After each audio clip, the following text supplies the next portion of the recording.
Bonjour. Nous avons vu hier que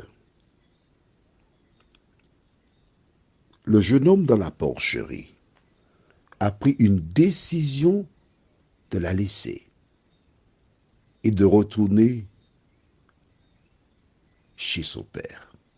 Aujourd'hui, nous voyons transition numéro 3. Juste avant, prions. Notre Seigneur, notre Dieu, nous voici une fois de plus en ta présence, avec le désir de t'entendre,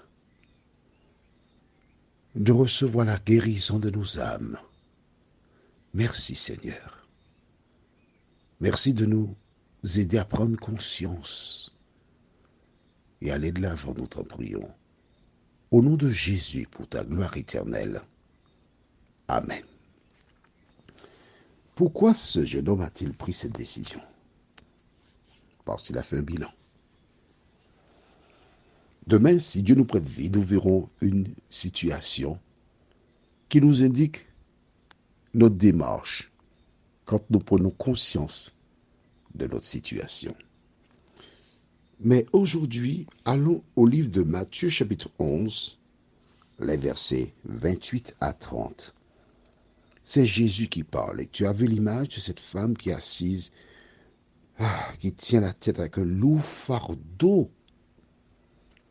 Quel que soit le fardeau, quel que soit le problème que tu rencontres, Jésus te fait cette proposition que nous lisons dans Matthieu 11, versets 28 à 30. Venez à moi, vous tous qui êtes fatigués et chargés, et je vous donnerai du repos. Prenez mon joug sur vous et recevez mes instructions, car je suis doux et humble de cœur, et vous trouverez le repos pour vos âmes, car mon joug est doux et mon fardeau léger. Le joug, c'est un élément qui permettait, on va dire pour ceux qui ont eu l'occasion de se rendre à Marie-Galante, de voir des bœufs qui avaient un joug, un instrument qui reliait deux animaux afin qu'ils tirent une charrette. Jésus te propose d'être ton compagnon pour marcher à tes côtés. Et il dit à deux reprises que tu trouveras le repos, la délivrance. Comment atteindre cet objectif? Parce qu'il te dit que le joug est doux. C'est pas comme celui de l'autre qui est pesant. Au contraire, il est léger. Allons tout simplement au livre de Ésaïe, chapitre 1er, versets 15 à 17. Quand vous étendez vos mains, je détourne de vous mes yeux. Quand vous multipliez les prières, je n'écoute pas. Vos mains sont pleines de sang. Lavez-vous, purifiez-vous, ôtez de devant mes yeux la méchanceté de vos actions. Cessez de faire le mal. Apprenez à faire le bien. Recherchez la justice. Protégez l'opprimé. Faites droit à l'orphelin. Défendez la veuve. Voilà pourquoi le jeune homme a pris la décision de laisser la porcherie. Vois-tu, quand Jésus raconte la parabole ou la métaphore, les auditeurs connaissent ce verset parce qu'il se trouve dans le livre d'Ésaïe. Ils savent que lorsqu'une personne prend conscience de sa situation, elle doit tourner le dos à ce qu'elle faisait. Elle doit cesser de faire le mal. Qui que tu sois, lesbienne, homosexuel, qu'importe, qui que tu sois. Il n'y a pas un message pour les lesbiennes et les prostituées et les homosexuels. Le message de la Bible est le même. Dieu invite celui qui prend conscience que là où il se trouve, il n'est pas bien, de faire un bilan. Tu veux que Dieu t'entende? Tu veux que Dieu t'exauce? Il te donne la réponse ici. Au verset 15, quand vous étendez vos mains, je détourne de vous mes yeux. Quand vous multipliez les prières, je n'écoute pas. Vos mains sont pleines de sang, c'est-à-dire qu'il y a le péché. Voilà pourquoi il ne peut pas t'écouter. Mais il te donne la solution. Il te revient d'entendre et de mettre en place ce que tu juges nécessaire, ce qui est bon. Continuons et lisons le verset 18. Venez et plaidons, dit l'Éternel. Si vos péchés sont comme le cramoisi, ils deviendront blancs comme la neige. S'ils sont rouges comme la pourpre, ils deviendront comme la laine. Il te promet de changer, de te purifier.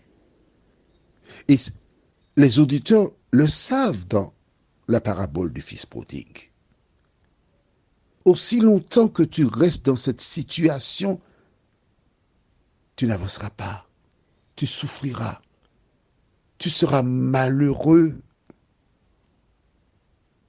Qu'est-ce que Jésus te demande? Qu'as-tu à faire? Les versets 19 et 20. Si vous avez de la bonne volonté et si vous êtes docile, vous mangerez les meilleures productions du pays. Mais si vous résistez et si vous êtes rebelle, vous serez dévorés par le glaive, car la bouche de l'Éternel a parlé. Tout ce que Dieu te demande, c'est d'avoir de la bonne volonté, d'être docile. Et tu connaîtras le bonheur. À l'inverse, tu périras. Je vais utiliser une petite métaphore pour que tu comprennes bien ce que dit la parole de Dieu. C'est un homme qui se prénomme Jean-Claude. C'est pas le bon, hein? Bon, d'accord. Et Jean-Claude, il a un véhicule, il conduit le véhicule. Mais il s'attarde près de la boisson. Ivre, il commet un accident. Une personne décède. On le condamnera, mais on lui ôtera le permis de conduire. Pourquoi fait-on cela? Afin de protéger sa vie ainsi que celle de personnes qu'il risque de rencontrer en chemin. Mais oui, tu comprends cela? C'est normal, parce qu'il est un danger. Mais pendant que Jean-Claude est en prison, il suit un programme pour cesser de boire. Et il demande à passer à nouveau le permis de conduire. Et il l'obtient. Maintenant qu'il a le permis de conduire, que doit faire Jean-Claude? Dis-moi. Jean-Claude a constamment à l'esprit cette personne qui a été tuée parce qu'il avait bu. Il ne boira plus. Il laisse la boisson. Et c'est ainsi qu'il peut conduire à nouveau sans commettre d'accidents liés à la consommation d'alcool. Il en est de même pour Dieu. Quand tu te trouves dans le péché, dans la transgression de la parole de Dieu, quand tu fais ce qui est contraire à ce que dit la Bible, pour aller à lui, tu dois faire comme cet homme de la parabole. Prendre conscience, décider de laisser le lieu où tu te trouves et de te tourner vers l'Éternel. Prions. notre Seigneur et notre Dieu.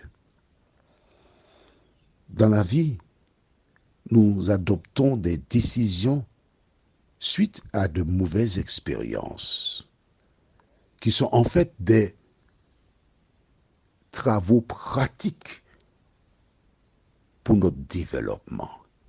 Seigneur, tu nous dis de venir à toi. Comme ce jeune homme qui prit conscience de sa situation et décida de ne plus rester dans ce contexte-là. Merci Seigneur de nous aider à entendre ta voix. Merci Seigneur de nous aider à mettre en pratique la parole, nous t'en prions. Au nom de Jésus et pour ta gloire éternelle. Amen. Que l'Éternel continue de te bénir en ce jour.